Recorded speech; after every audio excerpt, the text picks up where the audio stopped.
Thank you sir, आपने सवाल पूछने का मौका दिया। सर, भारत का कंज्यूमर बाजार एक बड़ी बीमारी का शिकार है जिसे मिसलीडिंग ब्रांडिंग और फॉल्स एडवर्टीजमेंट के नाम से जाना जाता है।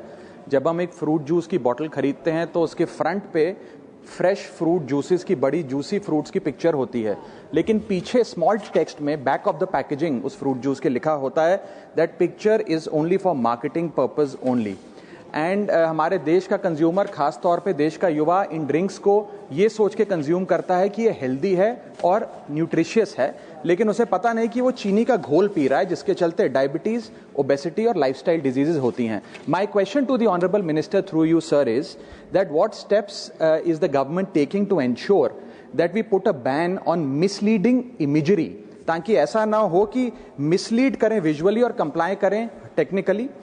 How are we ensuring that high in sugar disclosures are put at the front of the packet? And lastly, how are we going to ensure that there is category clarity that whether this product is a fruit juice or a sugar plus concentrate preservative drink? जब एक user अपना mobile phone recharge कराता है तो उसे अपने recharge plan के हिसाब से डेली की डेटा लिमिट मिलती है, 1.5 GB, 2 GB या 3 GB प्रतिदिन। लेकिन ये डेली की डेटा लिमिट जो होती है रात 12 बजे समाप्त हो जाती है, जैसे ही दिन खत्म होता है, और ये अनयूज डेटा जो है ये फोरफीट हो जाता है, ये अगले दिन रोल ओवर या नेक्स्ट डे कैरी फॉरवर्ड नहीं होता है। कंज्यूमर से पैसा तो पूरे डेटा का लिया जाता है, लेकिन ये अनयूज डेटा, जो बचा हुआ डेटा होता है, ये एक्सपायर हो जाता है जैसे दिन समाप्त होता है। सर, फर्ज करिए कि महीने की शुरुआत में आपने अपनी गाड़ी में 20 लीटर पेट्रोल भरवाया, महीने के अंत तक 15 लीटर पेट्रोल कंज्यूम हो गया, 5 लीटर बच गया, तो क्या महीने के अंत पे पेट्रोल पंप वाला आकर आपको कहता है कि 5 लीटर पेट्रोल वापस कर दो क्योंकि उसकी वैलिडिटी समाप्त हो गई? नहीं, क्योंकि आपने पैसा पूरे 20 लीटर का दिया है। ठीक इसी तरह जितने डेटा का पैसा हमसे लिया जाता है उतना डेटा हमें यूज करने दिया जाए, वो एक्सपायर ना हो। ये हमारे मेहनत के पैसे से खरीदा गया डेटा है। और सर, चालाकी देखिए, आजकल के रिचार्ज प्लान्स में डेली की डेटा लिमिट होती है, मंथली की डेटा लिमिट नहीं होती, क्योंकि मंथली की डेटा लिमिट के अंदर मैक्सिमम डेटा की खपत का कंज्यूम करने की प्रोबेबिलिटी यानी कि संभावना ज्यादा होती है। एक महीने के भीतर या मान लीजिए 4-7 दिन कोई व्यक्ति व्यस्त है या बीमार है, लेकिन बचे हुए दिन में या जब उसकी छुट्टी होती है वो ज्यादा डेटा कंज्यूम कर सकता है, इसीलिए मैक्सिमम डेटा मंथली प्लान में कंज्यूम होता है। इसके चलते आज टेलीकॉम ऑपरेटर डेली की डेटा लिमिट वाला प्लान पुश करते हैं। सर, आज इंटरनेट सिर्फ एक एंटरटेनमेंट या मनोरंजन का सोर्स नहीं है, यह एक प्रकार से हमारे जीवन के लिए एसेंशियल बनता जा रहा है। It is like digital oxygen, हर चीज के लिए इंटरनेट चाहिए। और इसीलिए आज करोड़ों भारतीयों का जब लाखों जीबी डेटा रोज एक्सपायर हो जाता है, अनयूज्ड बचा हुआ डेटा, क्योंकि उसकी वैलिडिटी समाप्त हो गई, तो यह सवाल अब सिर्फ डेटा का नहीं है सर, यह कंज्यूमर राइट्स का सवाल बन चुका है। इसीलिए मेरी 3 स्पष्ट मांगे आज सदन में। पहली मांग, यह नियम बने कि डेटा कैरी फॉरवर्ड यानी कि डेटा रोल ओवर की सुविधा हर यूजर को दी जाए, यानी कि दिन के अंत पे आपका जितना जीबी डेटा बच गया वो अगले दिन के आपके डेली के डेटा पैक में जोड़ा जाए, वैलिडिटी के साथ समाप्त ना हो। दूसरा पॉइंट, अगर महीने के अंत में काफी बड़ी मात्रा में आपका डेटा एक्यूमुलेट अगर हो जाता है, बच जाता है, तो यूजर को ऑप्शन दिया जाए कि इस डेटा की वैल्यू का एडजस्टमेंट वो अपने रिचार्ज प्लान के अगेंस्ट कर सके, यानी कि अगले महीने वो जितने वैल्यू की रिचार्ज कराता है उसमें से छूट मिले, डिस्काउंट मिले अनयूज्ड डेटा की मार्केट वैल्यू के अनुसार। जैसे कि बिजली की खपत आप जितनी करते हैं, जितने यूनिट, उतना ही पैसा भरते हैं, ठीक उसी तरह जितने जीबी डेटा कंज्यूम करें उतना ही पैसा वसूला जाए, उससे ज्यादा ना वसूला जाए। और थर्ड नियम जो बनना चाहिए वो ये है कि अनयूज्ड डेटा को आपका डिजिटल एसेट माना जाए, और जिस प्रकार से हम पैसा ट्रांसफर कर सकते हैं, डेटा ट्रांसफर अलाउड होना चाहिए।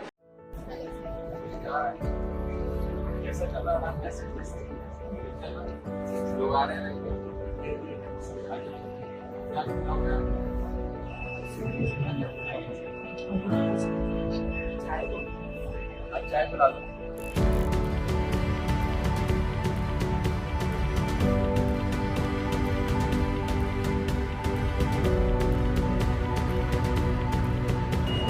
₹10 का चाय।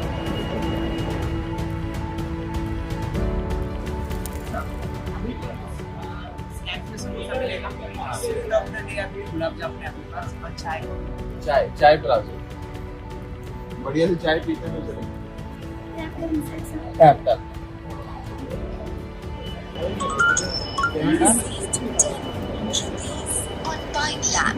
₹10 ₹10 का पेमेंट।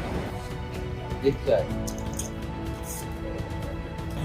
कुरान कैफे 10 रुपए का पेमेंट किया है और बढ़िया से चाय मिलने वाला है। कितने लोग आते हैं हमारे? बहुत आता है। सब लोग चाय पीते हैं। तो सब लोग का आराम होगा, इसलिए सस्ता मिलता है।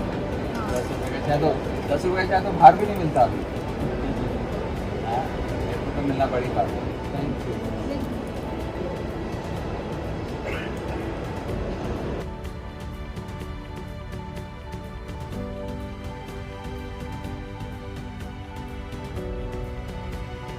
₹10 का चाय। बढ़िया है। Thank you. Thank you. Joint filing of income tax return. Sir, Bharat का income tax structure individual based income tax वसूलता है, जिसके चलते regardless of your marital status पति पत्नी अलग अलग इनकम कमाते हैं, इनकम टैक्स भरते हैं और इनकम टैक्स रिटर्न फाइल करते हैं। उनकी इनकम को क्लब नहीं किया जाता, एग्रीगेट नहीं किया जाता। इस वजह से डुअल इनकम कपल्स, जिसमें पति पत्नी दोनों पैसा कमाते हैं, इनकम कमाते हैं, उनको सेपरेटली टैक्स किया जाता है, जबकि उनके लॉन्ग टर्म इन्वेस्टमेंट्स शेयर्ड हैं, हाउस होल्ड के खर्चे शेयर्ड हैं, फाइनेंशियल रिस्पॉन्सिबिलिटी शेयर्ड है, चाइल्ड केयर कॉस्ट शेयर्ड है, तमाम लिविंग एक्सपेंसेस शेयर्ड हैं।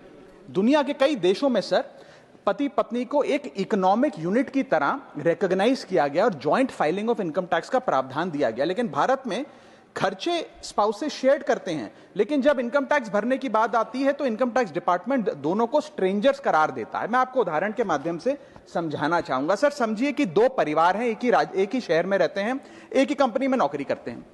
एक परिवार है जो 20 लाख रुपए कमाता है साल का, दूसरा परिवार भी 20 लाख रुपए कमाता है। स्कूल की fees, rent, grocery, medical bill सब समान है, लेकिन इनकम टैक्स अलग अलग। जैसे कि एक पति पत्नी है, राहुल और ऋचा, दोनों काम करते हैं। राहुल साल का 10 लाख कमाता है, ऋचा भी साल का 10 लाख कमाती है। इनकी कुल इनकम 20 लाख रुपए। क्योंकि 12 लाख रुपए तक की रिबेट पर एसएससी इनकम टैक्स देता है, तो ना राहुल को इनकम टैक्स भरना पड़ता है क्योंकि उसकी आमदनी भी 12 लाख से कम 10 लाख है, और ना ही ऋचा को इनकम टैक्स भरना पड़ता है क्योंकि उसकी आमदनी भी 12 लाख से कम है, यानी कि हाउस होल्ड का टैक्स जीरो। दूसरा परिवार है नमन और नेहा। नमन साल का 20 लाख रुपए कमाता है और नेहा ने अपनी नौकरी छोड़ दी। वो घर पर बच्चे का ध्यान रखती है, माता पिता की जो बूढ़े हो गए उनका ख्याल रखती है।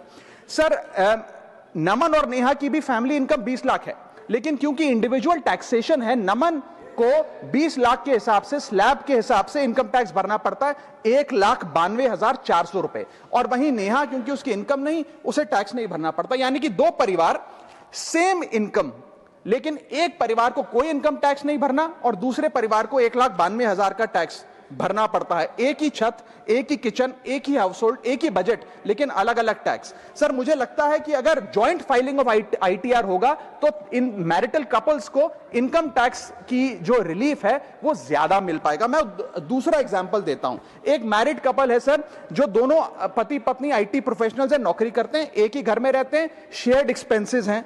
पति 18 लाख रुपए साल का कमाता है, पत्नी 6 लाख रुपए साल का कमाती है, यानी कि कुल इनकम दोनों की 18 जमा 6 24 lakh.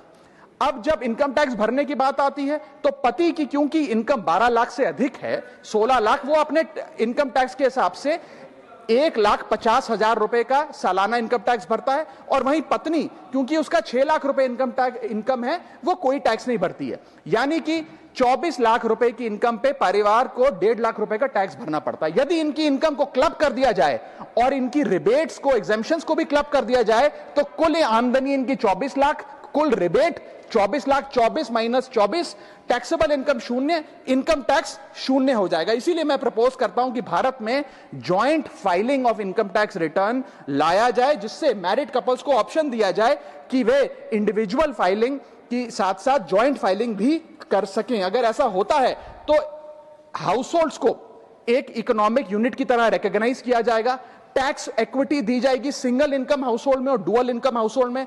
Third, single income earner को अनयूज्ड एग्जेम्पशन अपने स्पाउस की यूज करने का मौका मिलेगा। इनकम डाइवर्जन की प्रैक्टिस, जैसे परिवार में अपने इनकम ट्रांसफर की जाती है ताकि परिवार वाले रिश्तेदार का स्लैब एक्सप्लॉइट किया जा सके, वो प्रथा बंद होगी। और sir, on a lighter note, ज्यादा लोग शादियां करेंगे ताकि वे इस इनकम टैक्स सेविंग का फायदा उठा सकें।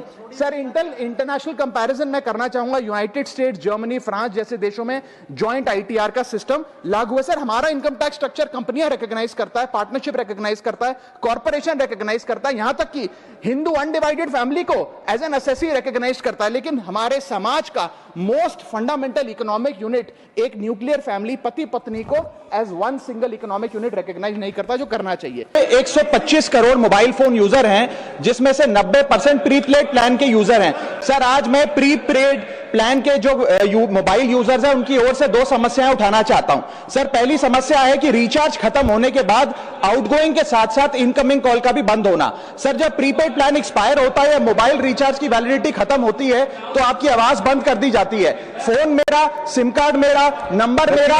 तो सर, रिचार्ज खत्म होने के बाद आउटगोइंग कॉल बंद होना समझ आता है, लेकिन इनकमिंग कॉल बंद होना सरासर मनमानी है। सर, हमारा मोबाइल नंबर आज हमारी डिजिटल पहचान बन चुका है। एसेंशियल कम्युनिकेशन जैसे कि UPI payment, banking OTP, train ticket OTP, PAN Aadhaar authentication, interview का कॉल, हॉस्पिटल का कॉल, मां बाप का गांव से कॉल, तमाम चीजें इनकमिंग कॉल और इनकमिंग एसएमएस से आती है, और वो इसलिए बंद कर दिया जाता है कि इंसान एक रिचार्ज कराना भूल गया। सर, इनकमिंग कॉल बंद करना is not stopping of a service, ये हमारे राइट टू कम्युनिकेशन को स्टॉप करने जैसा है। सर, जैसे आपका आधार कार्ड इसलिए एक्सपायर नहीं हो जाता कि आपने डिटेल अपडेट नहीं करी, या आपका बैंक का खाता इसलिए बंद नहीं हो जाता कि आपने मंथली डिपॉजिट जमा नहीं किया, या आपका वोटर आईडी इसलिए सस्पेंड नहीं हो जाता कि आप एक चुनाव में वोट डालना भूल गए, ठीक उसी तरह आपका मोबाइल नंबर इसलिए सस्पेंड और डीएक्टिवेट नहीं होना चाहिए कि आप एक रिचार्ज भूल गए। सर, मैं सदन में फ्री आउटगोइंग की मांग नहीं कर रहा, फ्री डेटा की मांग नहीं कर रहा, लेकिन इनकमिंग कॉल फैसिलिटी की गारंटी होनी चाहिए। मेरी 3 स्पेसिफिक मांग है। पहली, प्रीपेड मोबाइल कनेक्शन में इनकमिंग कॉल और इनकमिंग एसएमएस कम से कम 1 साल तक कंटिन्यू रहे, चलता रहे from the date of the last recharge, ताकि एसेंशियल कम्युनिकेशन चलती रहे। दूसरी, deactivation of the mobile number after 3 years. ऐसा ना हो कि आपका मोबाइल नंबर किसी को आपका मोबाइल नंबर बंद करके किसी और को अलॉट कर दिया जाए। कम से कम 3 साल का ग्रेस पीरियड देना चाहिए from the date of the last recharge. And third demand, mobile operator should introduce a low cost